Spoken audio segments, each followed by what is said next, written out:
गुरु महाराज जी का ज्ञान है ना, ये उन्हीं का स्वरूप है। हमारे गुरु महाराज जी कहते आधी मुलाकात है, तो आप अब भी गुरु महाराज जी का दर्शन कर सकते हैं। अगर उनका सही ज्ञान हो, सच्चा ज्ञान हो, दिव्य ज्ञान हो, ओरिजिनल हो, हकीकत हो, यथार्थ हो ना, उस ज्ञान को आप धारण करिए भीतर से, देखिए आपको तृप्ति मिलेगी, संतुष्टि मिलेगी, क्योंकि गुरु महाराज हैं। भीतर से आप तृप्त हो जाएंगे। और जैसे तैसे बात सुनिएगा, तब उपन्यास की बात सुनिएगा, शायरी सुनिएगा, दार्शनिकों की बात सुनिए तो तृप्ति नहीं, मनोरंजन हो जाएगा पर तृप्ति नहीं होगी। किसी असंत की बात सुनिए, किसी विद्वानों की बात सुनिए, बड़े बड़े लच्छेदार भाषण सुनिए, पर संत ज्ञान अगर नहीं है, संतों का वो अनुभव नहीं है, तो मनोरंजन हो जाएगा पर भीतर से तृप्ति नहीं होती है, भीतर से संतुष्टि नहीं होती है, भीतर से एक आह्लाद प्रकट नहीं होता है, भीतर से मन मानता नहीं है, थोड़ा अधूरापन लगेगा, थोड़ा ओछापन लगता है, लगता कभी पूरा नहीं हुआ है। अब वही संतवाणी हो, फिर गुरु महाराज जी कहते आधी मुलाकात है। अब फिर आगे गुरु महाराज जी लिखते हैं, ये तो आधी मुलाकात है, संतों का रत्ती रवा दर्शन भी क्या कम है। रत्ती रवा किसी भी तरह से दर्शन हो जाए। भगवान शंकर ऐसे नहीं कहते गिरजा संत समागम समन लाभ कछुआन। हाँ, लेकिन इतना है कि संत का दर्शन हमारा साध्य नहीं है। संत का दर्शन भी साधन है, वो साध्य नहीं है। अब कैसा साधन है? ये संत का दर्शन सबसे बड़ा साधन है। संत का दर्शन हुआ तो समझिए भक्ति हो गई। प्रथम भगति संतन कर संगा। संत का दर्शन हुआ तो समझिए योग हो गया, बुद्धि योग। संत का दर्शन हुआ तो समझिए तपस्या हो गई, हमारी तपस्या शुरू हो गई हमारी। वेद भगवान कहते जो अपने को सत्संग तप से पवित्र नहीं करता, उनको कभी ब्रह्म का दर्शन नहीं होता है। तो ये संत महापुरुषों का दर्शन भी साध्य साध्य नहीं है, साधन है। असाध्य क्या है हमारा? मानव तन तो मिला, हम लोग देखते छठी मना रहे हैं। वो दीक्षिता नाम की बच्ची, हमारे गोपाल बाबू की पोती पौत्री, हम उनकी छठी तो मना रहे हैं, छठी हम मना रहे हैं। वो सुंदर सी बच्ची, मानव तन क्यों मिला है? मानव तन में हम लोग क्यों आए हैं? आने का उद्देश्य क्या है?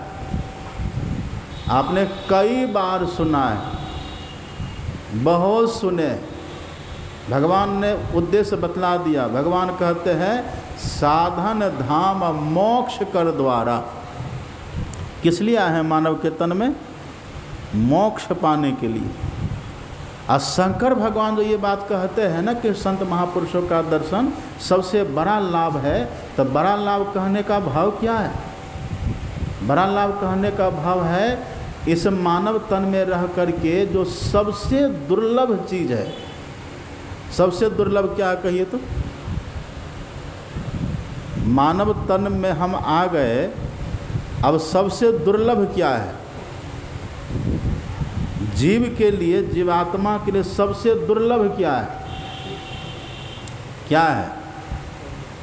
हाँ, पढ़िएगा सत्संग योग में, रामचरितमानस में पढ़िए।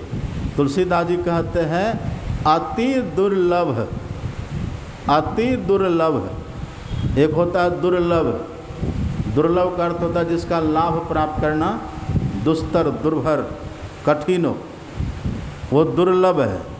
और उसमें यदि लग जाए अति, तब जो सबसे अधिक दुर्लभ। हम मनुष्य बन गए, मानव का तन हमको मिल गया, अब इस मानव के तन में रह करके अति दुर्लभ क्या है? अति दुर्लभ क्या है? हैं? वो तो मिल ही गया, मनुष्य तो मिल ही गया, मानव का तन भी मिल गया, और हम सकुशल भी हैं, हम जीवित भी हैं, हर तरह से स्वस्थ हैं, व्यवस्थित, हर तरह से ठीक ठाक हैं। और संत महापुरुषों का दर्शन भी है, ये साधन भी मिल गया, इतना सब कुछ हो गया। अब क्या हमारे लिए दुर्लभ है? वही लिखा है, तुलसीदास जी लिखते हैं, अति दुर्लभ कैवल्य परम पद। कैवल्य परम पद। अब परम पद किसको कहते हैं? परम पद का अर्थ होता है जिस पद से बड़ा कोई पद न हो। अभी हम आए तो हमारे गोपालाओं की पुत्री मास्टरनी बनी है हाई स्कूल में, प्रणाम किया, बड़े खुश, स्वाभाविक है ना। गोपाल बाबू आए, कहा कि बाबा बहुत अच्छा हो गया, एकदम गदगद हैं बेचारे, बड़े निश्चल हृदय के हैं। बाबा बहुत अच्छा हुआ, मिल गया। तो हमको भी लगा कि ये तो बहुत अच्छी बात है, लोग कितनी मेहनत करते हैं तब भी कुछ नहीं होता। इनको हाई स्कूल के टीचर हो गई, इनके हस्बैंड भी है बैंक मैनेजर, ये तो बहुत बड़ी बात है ना। लेकिन इतना में ही संतुष्ट नहीं हो जाना चाहिए। हमारी पूनम दीदी देखते हैं मुखिया जी बन करके बैठे हुए, हमारे दीनानाथ वो वकील साहब थे, बड़े बड़े पद है ये, लेकिन इसको दुर्लभ भी नहीं कहा है। अति दुर्लभ तो छोड़िए, अति दुर्लभ क्या है? अति दुर्लभ कैवल्य परम पद। ये परम पद मिल जाए इस मानव तन का, यही सबसे बड़ा लाभ है, यही सबसे अति दुर्लभ चीज़ है। ये डॉक्टर बनना बहुत दुर्लभ चीज़ नहीं है, वो डॉक्टर का पद प्राप्त करना ये दुर्लभ नहीं है। इंजीनियर का पद प्राप्त करना ये बहुत बड़ा पद नहीं है। और कोई भी पद प्राप्त कर लीजिए, मुख्यमंत्री का पद मिल जाए, प्रधानमंत्री का पद मिले, राष्ट्रपति का पद मिले, ये सब पद मिल करके बिछुड़ जाता है, ये सब पद मिल करके छूट जाता है। मास्टर सब दिन रहिएगा, रिटायर होइएगा कि नहीं? टायर ख़त्म, रिटायर का मतलब टायर ख़त्म, तो रिटायर तो होते हैं ना। दुनिया के सब बड़े बड़े पद से लोग रिटायर हो जाते हैं। कोई पद 5 साल के लिए है, कोई पद कितना दिन के लिए, 60 साल तक रहिए, 60 साल की अवस्था तक रहिए वहाँ, फिर आप वहाँ से रिटायर ले लीजिए। एक बात आप जानते हैं, मास्टर साहब सब नहीं चाहते कि हम रिटायर हो, चाहते नहीं है, फिर भी रिटायर होना पड़ता है, क्योंकि तनख्वाह आधी हो जाती है ना। भले वो मिलता है, रिटायरमेंट मिलता है, उसका महत्व नहीं है। वो चाहते कि हम रिटायर ना हों, वो चाहते नहीं हैं। अब फिर भी रिटायर जो हो जाते हैं, रिटायरमेंट मिलने के बाद भी उनका मुंह देखिए कैसा लगेगा आपको, खिन्न उदास, साइकिल ले लेंगे, हवा खा रहे, घूम रहे, क्या हुआ, हम रिटायर हो गए।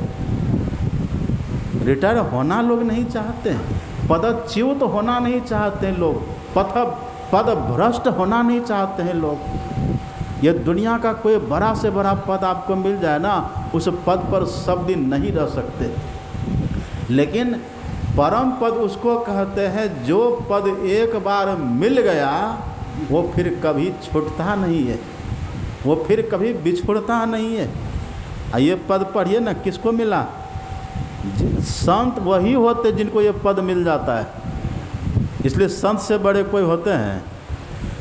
असल में जो संत है उससे बड़े कोई नहीं होते। जो वास्तव में संत हो गए, देखिए सबरी माता मुसहरनी भिलनी कैसी थी, काली कलुटी देखने में, न नाक का ठिकाना, न कान का ठिकाना, न मुंह का ठिकाना, न दांत का ठिकाना, न हाथ पैर, अष्टावक्र से भी गई बीती, कैसी थी वो। लेकिन पद कैसा मिला है, अब कितनी चतुर थी वो माता सबरी, कितनी चतुर थी वो, और कैसा स्वार्थ था उनका। यही असली स्वार्थ है। स्वार्थ साथ जीव कह एका, इस जीव का स्वार्थ साथ जीव कह एहा, मन क्रम वचन राम पद नेहा। ये सच्चा स्वार्थ है हमारा, लेकिन हम तो बस इस स्वार्थ को नहीं समझ करके, ये कट्ठा जमीन कहीं हो गया, कहते ये हमारा स्वार्थ, ये हम, इससे बड़ा लाभ। लोग कितने तृप्त हो जाते हैं, 2 कट्ठा कहीं ज़मीन लेके छोड़ दिया और तृप्त हैं, कहते हैं हमारा वहाँ ज़मीन प्लाट है, हमारा प्लाट वहाँ पड़ा हुआ है। कितने तृप्त होते हैं, एक बिल्डिंग वहाँ बना दे, एक बिल्डिंग वहाँ बना दे, एक बिल्डिंग वहाँ बना दे, कितने तृप्त हो रहे हैं। ये सच्चा स्वार्थ ने, वो माता सबरी कितनी चतुर होगी, आप कल्पना करिए। इसीलिए उसने वरदान मांगा था।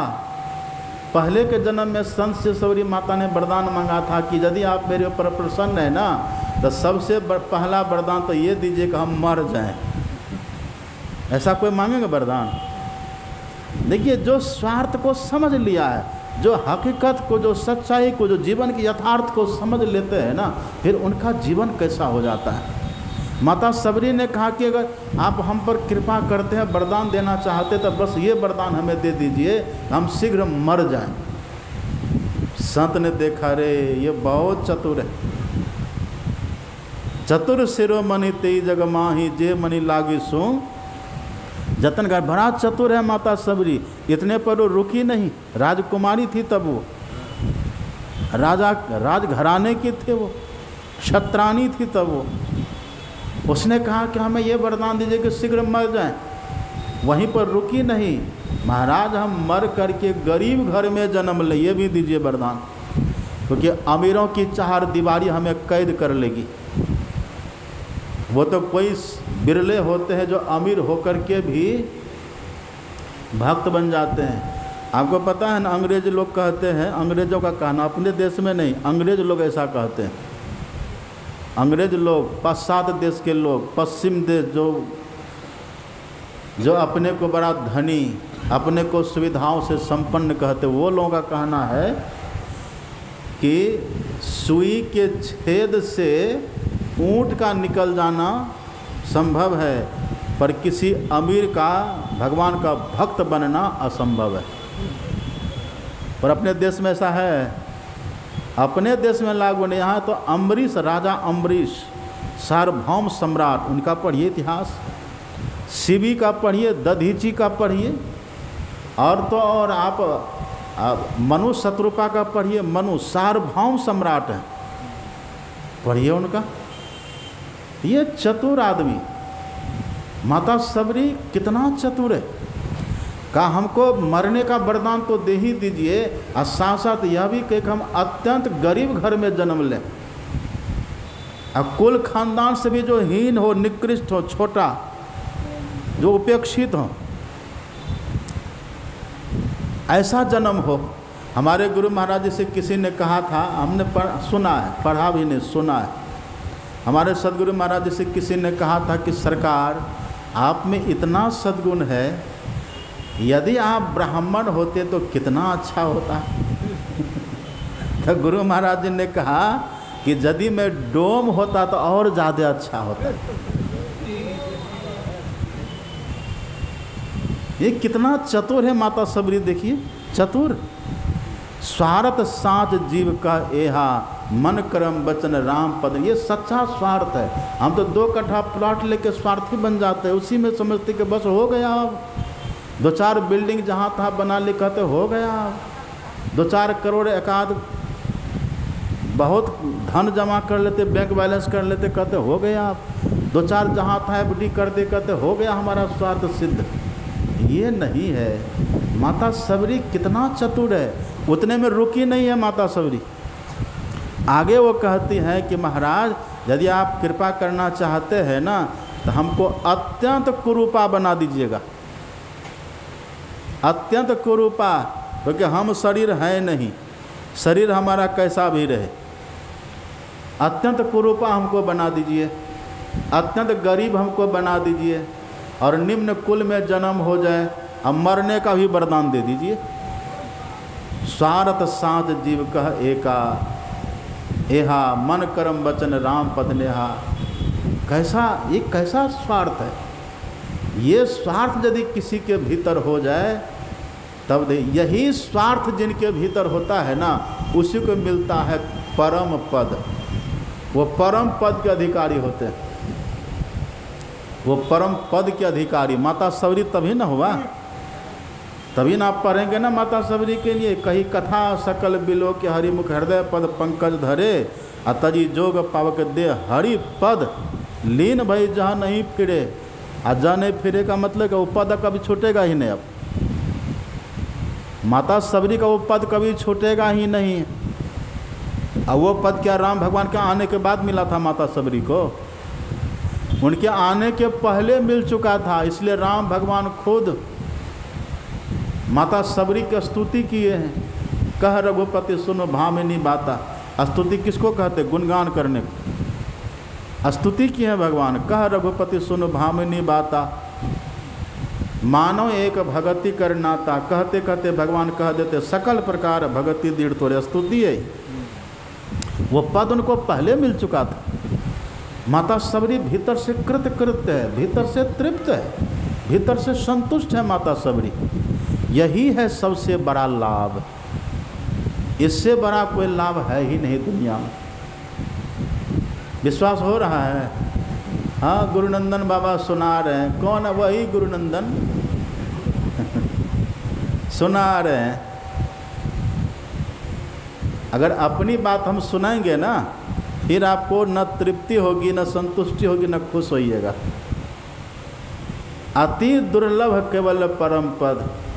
यदि ये बात किसी के दिमाग में बैठ जाए, बढ़िया से घर कर जाए, बात समझ में आ जाए, तब भी बड़ा लाभ है, तब भी बड़ा लाभ है। लेकिन ये बैठना भी बड़ा कठिन है। बड़े बड़े सत्संगी सब जब आते हैं ना पास में, देखते हैं तो कितना अच्छे लगता है। आज आए थे अपने, कोई एक सत्संगी आए, दूर से आए थे, आप साल आज आए थे, मिले हमसे, तो हम भी बड़ा खुश हुए। इतना दूर से चल कर के आए। अब लगभग मेरे ख्याल से 100 किलोमीटर वो चल कर के आए। और बड़े पुराने सत्संगी, गुरु महाराज के समय के सत्संगी हैं। हमने सोचा कि आए हैं, हमको दर्शन देने आए और यहाँ आए हैं कुछ वार्ता करने के लिए, कुछ सुनाएंगे, कुछ सुनेंगे, इसके लिए आए हैं। लेकिन बेचारे जब आए तो कहा कि बाबा हम घर अपना पुराना तोड़ दिए, अब नया घर बनने का आशीर्वाद दीजिए, हम इसी के लिए आए हैं 100 किलोमीटर चल कर। आज की बात है। यद्यपि वो अच्छे हैं, हमने उनकी बड़ी बड़ाई करी। हमने कहा आप महान हैं, आप पुण्यात्मा हैं, आप गुरु महाराज के सामने के 60 साल के सत्संगी हैं, आप तब के सत्संगी हैं, आपके तो बराबर हम भी नहीं हैं। आप महान हैं। आप मकान बनना कौन बड़ी बात है, खूब बढ़िया से बनेगा, जाइए ना आप। ये सब कोई बड़ी बात है? ये सब तो फालतू है, ऐसा ही बनेगा। आप काहे टेंशन लेते हैं? ये बड़ी बात है। यदि हमारे दिमाग में थोड़ा बात धस जाए ना, भीतर बात गुथ जाए, धस जाए, बैठ जाए, घर बना ले, हमारे दिमाग में बात अडिग हो जाए, अचल हो जाए, अटल ध्रुव हो जाए कि बस यही सत्य है। अति दुर्लभ केवल परम पद। ये यदि किसी के दिमाग में बात बैठ जाए ना, बात बैठने के समय से ही उसकी दरिद्री समाप्त हो जाएगी। इसका मतलब ये नहीं कि उसको बहुत धन हो जाएगा तुरंत, कहीं से सोना चांदी की वर्षा हो जाएगी, ये बात नहीं है। सोना चांदी वाले के भीतर जो संतुष्टि है वो उसको मिल जाएगी। और संतोष से बड़ा कोई धन है? अब नाम रख लेते संतोष, और भीतर से कह रहे हाय हाय, तब क्या हुआ? गौ धन, गज धन, बाजी धन और रतन धन खान, और जब आवे संतोष धन, सब धन धूड़ी समान, धूल के जैसा हो जाता है। ये विचार ही दिमाग में बैठ जाए, ये सबसे बड़ी बात है। वही का घुसुंडी जी कहते हैं, अति दुर्लभ केवल परम पद, संत पुराण आगम निगम बद। ये सबसे दुर्लभ चीज़ है, केवल परम पद। परम पद मतलब जो पद प्राप्त होने के बाद फिर कभी बिछुड़े नहीं, फिर कभी छूटे नहीं, हमें कभी पदच्युत न होना पड़े, पद भ्रष्ट नहीं होना पड़े, कभी वहाँ से इधर आना न पड़े। एक बार हमने एक बहुत बड़े नेता का भाषण सुना था, नाम नहीं कहेंगे आपको। उस समय वो अपने बिहार के मुख्यमंत्री थे वो, अब वो कहते थे, भाषण हमने सुना था, तब की बात है ये, तब हम लोग पढ़ते थे, तो गए थे भाषण सुनने के लिए। तो वो कह रहे थे कि मैं जहाँ जाता हूँ न कुर्सी साथ लेके चलता हूँ कुर्सी कभी छोड़ता नहीं, क्योंकि छोड़ूंगा तो कोई दूसरा बैठ जाएगा। इसलिए मैं जहाँ भी जाता था कुर्सी लेके जाता हूँ। स्टेज पर भाषण देता था कुर्सी पर बैठ करके वो। हैं? हाँ बोले होंगे जी। तो ऐसे लोग थे। तब तो हम बच्चे थे, पढ़ते थे, तब भी थोड़ा आश्चर्य लगा था कैसा आदमी कुर्सी लेके चलता है। ये क्या मुख्यमंत्री का पद कुर्सी का नाम है? ये पद तो छीन लेता है लोग। ये पद पर जाने के बाद भी तृप्ति नहीं है, भय लगा रहता है, पता नहीं कब क्या हो जाएगा, फिर पता नहीं अगली बार क्या होगा, ये डर भय लगा रहता है। फिर अगला इलेक्शन में हम जीतेंगे कि नहीं जीतेंगे, ये तरह तरह की बातें बनी रहती हैं। लेकिन एक बार किसी को परम पद मिल जाए, वो पद कभी छूटता ही नहीं है। वो पद एक बार जिनको मिल गया, खा गया, तब भोजन कर रहा है न तभी उसी पद पर बैठा हुआ है, भोजन करेगा तब भी वही पद पर आसीन है, बैठा हुआ है, सो रहा है तब भी वही पद है, चल रहा है तब भी वही पद है, गप कर रहा तब भी वही पद है, भाषण दे रहा तब भी वही पद है, रोजगार व्यापार कारोबार बिजनेस कर रहा तब भी वही पद है, जिंदा है तब भी वही पद है, मुर्दा है तब भी वही पद है, अकेला है तब भी वही पद है, और सबके साथ है तब भी वही पद है। और वो पद उसका कभी छूटेगा ही नहीं। जिंदा है तब भी वही पद पर बैठा हुआ है, अब मरेंगे तब भी वही पद पर बैठे हुए। वो पद कभी छूटने वाला है ये नहीं है। इसलिए उस पद का एक नाम है ध्रुव पद। ध्रुव पद भी उसी पद का नाम है। ध्रुव का मतलब क्या होता है? ध्रुव, ध्रुव मतलब अटल, ध्रुव, वो कभी छूटता नहीं है। एक बार जो मिल गया, न तद भासते सोजो न शशांको न पावकः, यद गत्वा न निवर्तन्ते तद धाम परमम मम, वो परम पद है। यही पद, यही केवल पद जिनके संग से मिलता है, उसी का नाम है संत, उन्हीं का नाम है संत। इसलिए भगवान शंकर कहते गिरिजा संत समागम, सम न लाभ कछुआन, बिनु हरि कृपा न होई सो गावहि वेद पुराण। हे पार्वती, संतों के संग के समान दूसरा कोई लाभ नहीं है।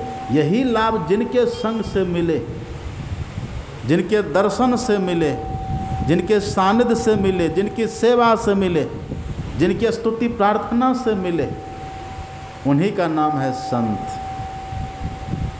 यही इसीलिए भगवान शंकर कहते गिरिजा संत समागमा। ये तो देखिए यहाँ भगवान शंकर इतने कह देते हैं, आप पढ़िएगा योग तत्वोपनिषद, वहाँ भगवान शंकर और बढ़िया से कहते हैं नाना मार्गस्तु दुष्प्रापम कैवल्यम परमम पदम।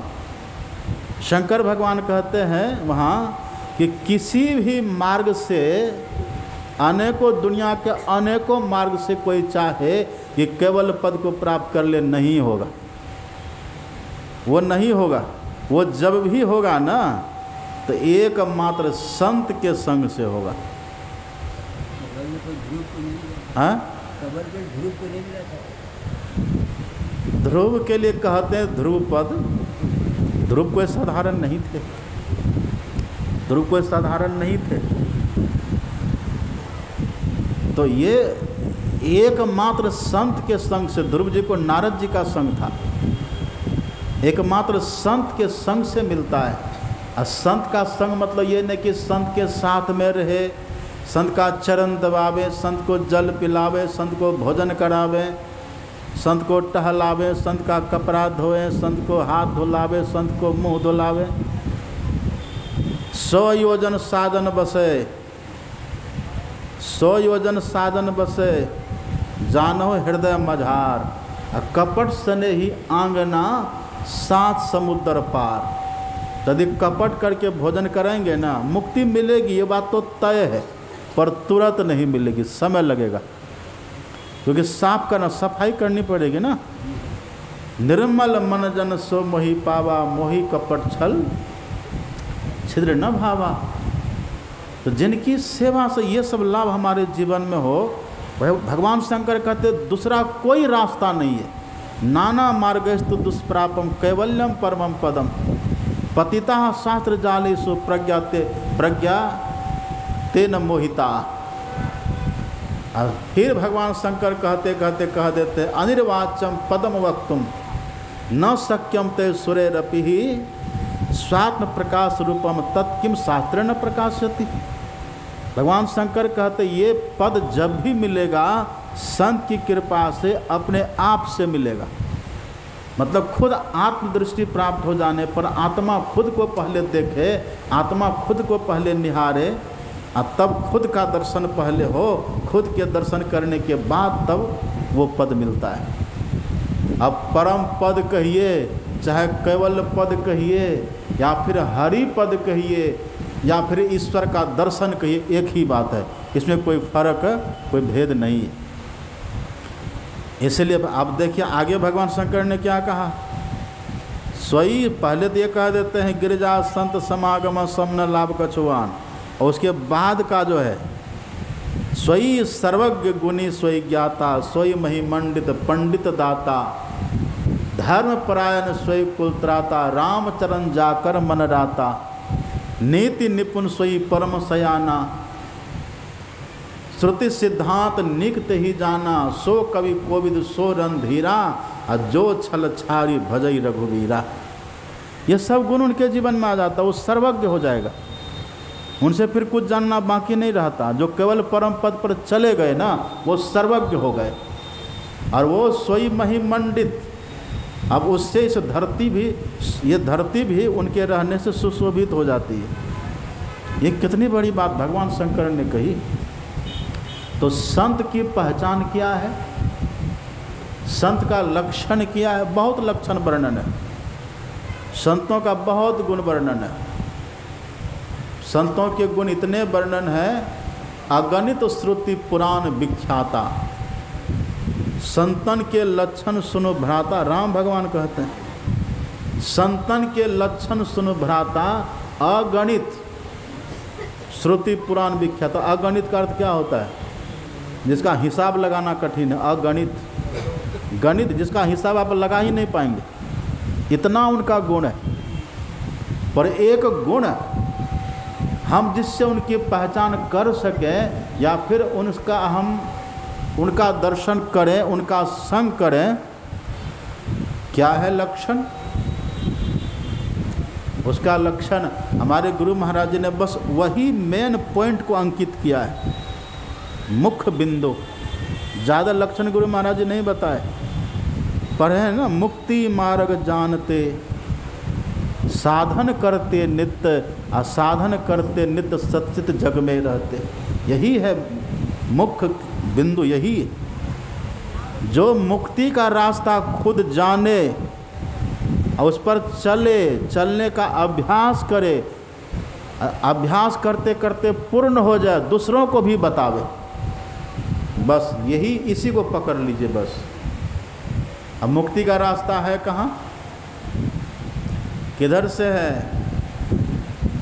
ये कहाँ है? आप पढ़िएगा, एक संत अपने यहाँ हुए, संत तुलसी साहब, वे कहते हैं मुर्शिदे कामिल से मिल, सिद्क और सबूरी से तकी, जो तुझे देगा फहम सहरग को पाने के लिए। मुर्शिद का अर्थ होता है गुरु, और कामिल का अर्थ होता है पक्का, पूरा। तो पक्के गुरु से मिलो, वो क्या देंगे? फहम। फहम का अर्थ होता है भेद। क्या भेद देंगे? सहरग के पाने के लिए सहरग बतला देंगे वो। और सहरग क्या है? वही सहरग जो स्थान है ना, उसी सहरग से रास्ता प्रारंभ हुआ है। कहाँ गया रास्ता? क्यों भटकता फिर रहा तू ऐ तला से यार में, रास्ता सहरग में है दिलवर पे जाने के लिए। सहरग में वो रास्ता है। हमारे गुरु महाराज जी देखिए कितना बढ़िया कहते हैं, क्या संतवाणी अमृत है। अब पढ़िए पदावली में, यह जानता कोई राजदां, ये कौन जानेगा? यह जानता कोई राजदां गुरु की शरण जो ली, जो अपने को गुरु के शरण में ले लिया, लगा लिया। यह जानता कोई राजदां, राजदां का मतलब राज जानने वाले गुरु। यह जानता कोई राजदां गुरु की शरण जो ली, और इनके सिवा न आन जो मदमान चलन ली। अब कैसे हम समझे कि हम गुरु के शरण में हैं? हम कैसे समझे कि हम गुरु महाराज जी के शरण में हैं? यह जानता कोई राजदां गुरु की शरण जो ली, इनके सिवा न आन जो मदमान चलन ली। क्यों भटकता फिर रहा तू ऐ तलाशे यार में, मुर्शिदे कामिल से मिल सिद्क और सबूरी से तकी। ये गुरु की शरण की जो बात है, गुरु के सानिध्य की जो बात, हम कैसे समझेंगे? सब सुन रहे हैं कि नहीं? भंडारा का ध्यान हो रहा है? क्या कह रहे थे हम? कैसे हम समझें हम गुरु महाराज के शरण में हैं? इसकी पहचान क्या है, लक्षण क्या है? कोई हमको कह दे कि हम गुरु महाराज के शरण में, तो मान लेंगे, चाहे आप मान लीजिएगा। उसका लक्षण है, लक्षण को हमारे गुरु महाराज जी ने बता दिया है। आप पढ़िए पदावली में। गुरु महाराज जी कहते हैं, सुनिए ध्यान से, अति दीन हो के जिसने, अति दीन हो के जिसने सत्संग सुमति ली। अति दीन, दीन का अर्थ क्या होता है? दीन का मतलब ये दिन, दिन मतलब गरीब। तो क्या करेगा? धन दान कर दीजिएगा, दीजिए, हम गौशाला बना देते बढ़िया से। दिन का मतलब क्या हुआ? दिन का मतलब है सब कुछ रहते हुए, धन दौलत पद प्रतिष्ठा सब कुछ रहते हुए घमंड किसी का नहीं रहे, उसको कहते हैं गरीब। लेकिन ऐसे तो रहते बड़ा अच्छा, और जब मौका आता तो कहते, पहचानते हो या आई, मैं कौन हूँ? पहचानते? उस समय पता चलता है कितना गहरा पानी में ये बंदा, उस समय पता चलता। अब अम्बरीश की कहानी पढ़िए ना। अम्बरीश इस धरती का एक ही राजा उस समय, पूरे उन्हीं के राज्य में, मैंने पूरे पृथ्वी का, उसको कहते सार्वभौम सम्राट। सार्वभौम सम्राट थे वो। एकादशी का व्रत किए थे साल भर के लिए। अब पारण का समय आ गया। पारण किसको बोलते? समापन। समापन का समय था, तो एकादशी उद्यापन कहते हैं कि समापन कहते हैं। वही वो करने जा रहे थे कि अचानक उधर से दुर्वासा जी आ गए।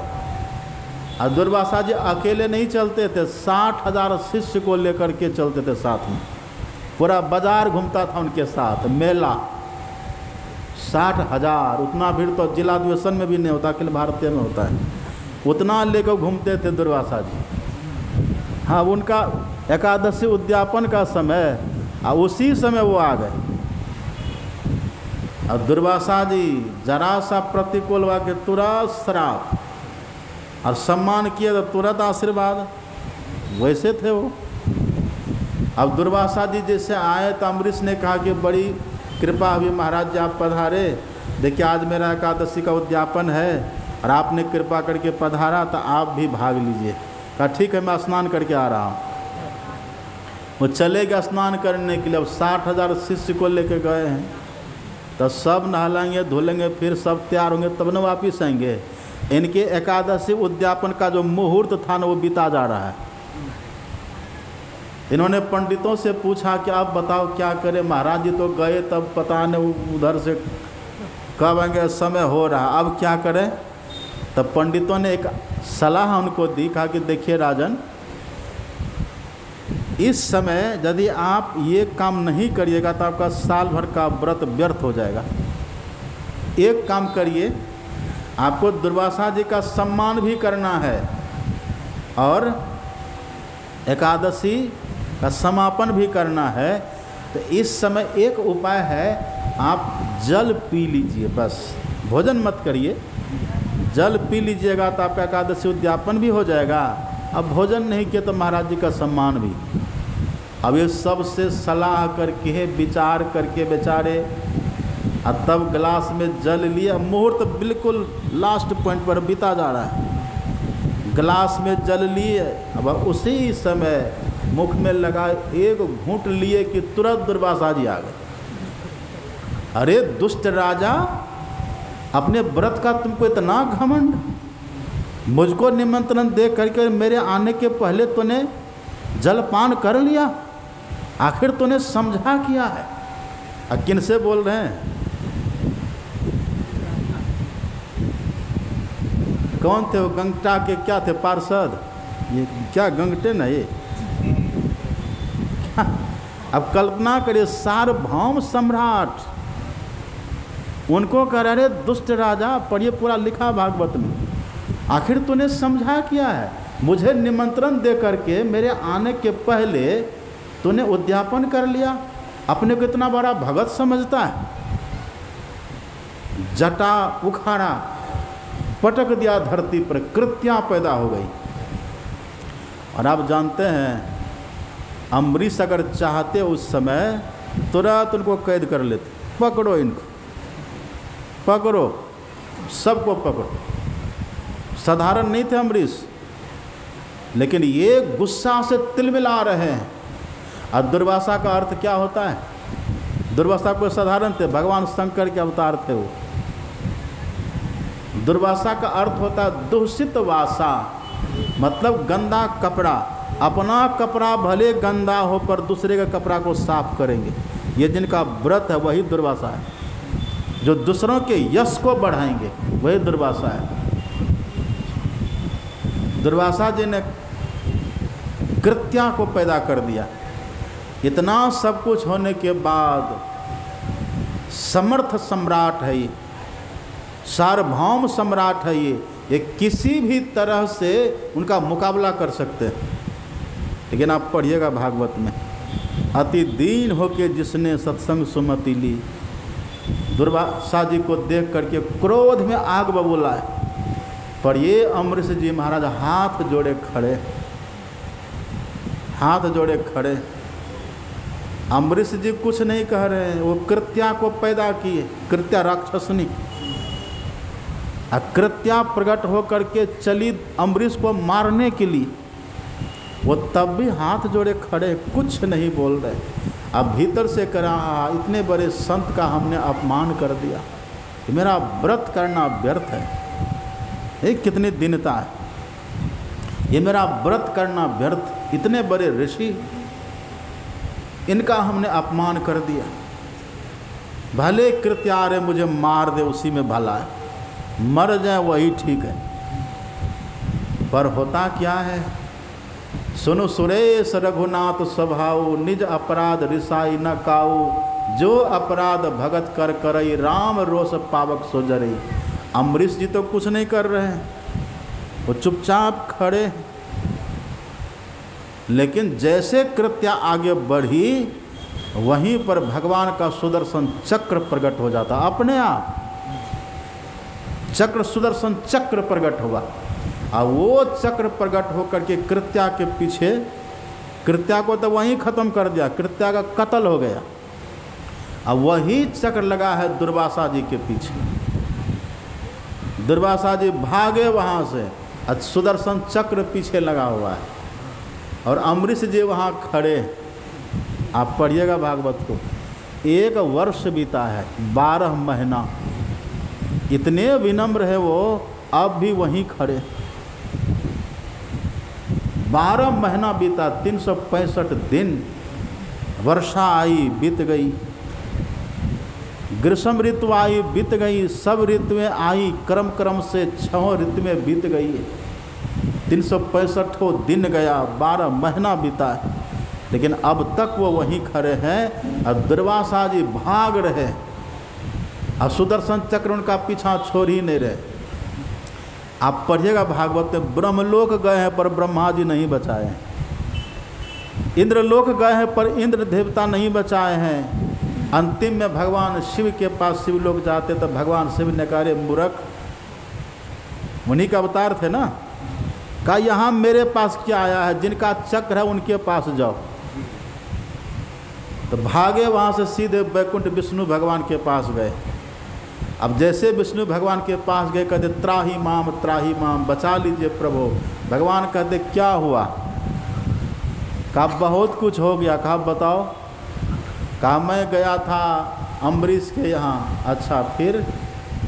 उनका पारण था। फिर?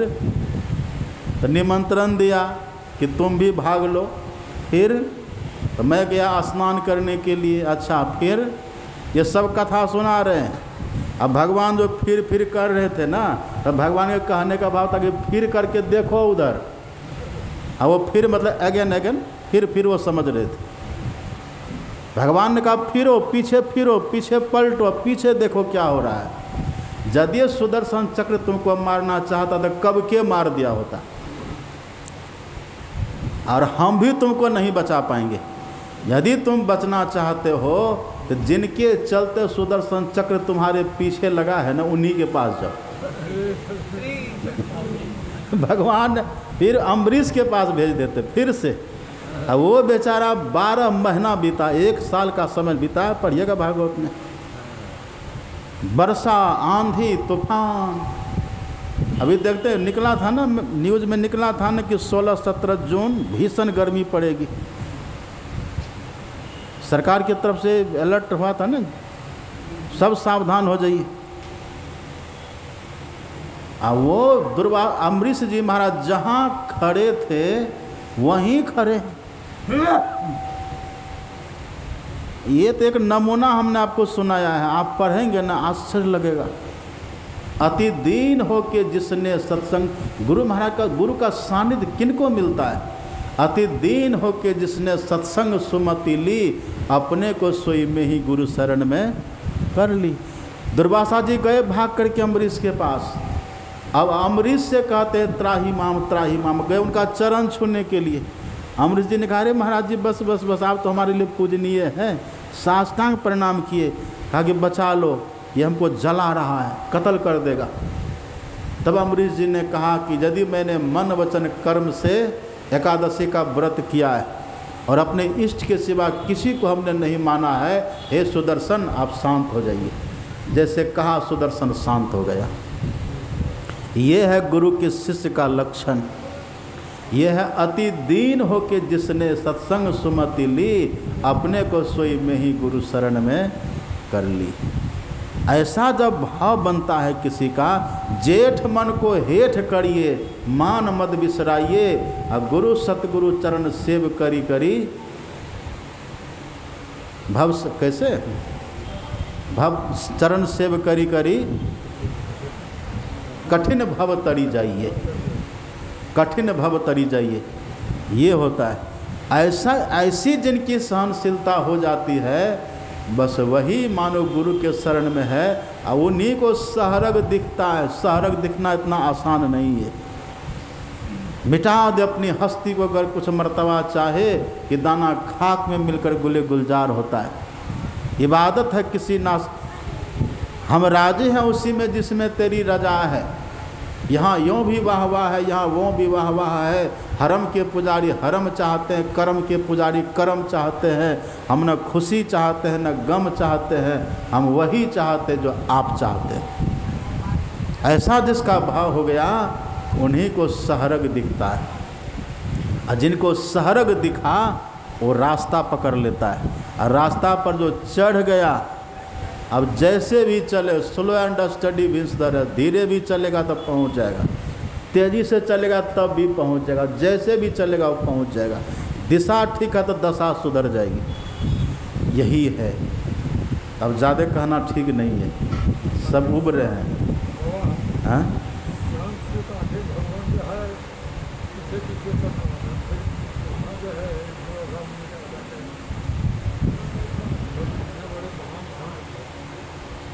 संत बेस से होता है। दुर्वासा जी से बड़े थे अम्बरीश। भले दुर्वासा जी विरक्त थे, वो घर में थे, अब बेस से संत होता है? बेस कैसा भी ऊपर जिसके ऊंचे ख्याल है, दिन बाहर से दिखे पर भीतर से मालो माल है। कोई कहता भिक्षु है, कोई कहता कंगाल है, पर गुदरी पहने वो गुदरी का लाल है। और दूसरी बात है कि दूषित भाषा, वो उनकी लीला भी थी, लीला भी कह दीजिए। ये हमारे आदरणीय गोपाल बाबू, गोपाल रमानी जी, बड़ा खुश हुआ मैं यहाँ आकर के। इनका व्यवहार, ये रोज़ जाते गौशाला, एक पजामा पहन लेंगे।